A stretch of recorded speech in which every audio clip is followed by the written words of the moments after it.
If you're a man and you struggle to say I love you to your closest friends or to have a real deep conversation the first time you're getting to know someone, I'm pretty comfortable saying that you're probably very emotionally brittle. And that's really important when we're talking about Men's Mental Health Awareness Month. I want to start off by saying that depression is the hardest thing I've ever fought.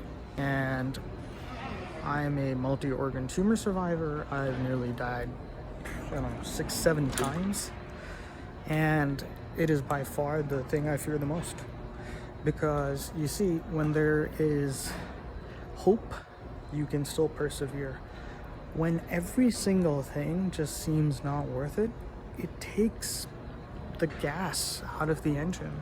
So, one of the things I'm most proud about is how hard I have fought to have good mental health, or at least close enough that I can manage.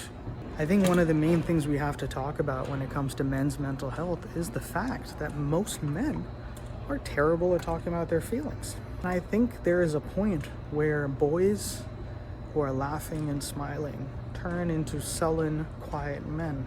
And it is toxic masculinity, where men are taught that having emotions is somehow an emasculating thing. And frankly, I think we need to start saying that, hey, if you are unable to talk about your emotions, if every time a difficult conversation comes up, you tend to go quiet, you're emotionally stunted, and it is your job to fix it. Look up a bunch of words on a wheel that describe what feelings are and learn to use them. Learn to understand your internal space, because suicide is like one of the biggest threats to your well-being. And every time you sit there and, a deep conversation comes up and you go quiet, that's fragility. Here's calling out and to get better at talking about deep topics and emotions. It's fine to be uncomfortable. It is not fine to ignore your internal space. Sending a lot of love. Depression, suicidality are very real. I've dealt with them both, but it takes work.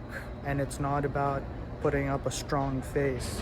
It's about dealing with it and getting better at working with your emotions.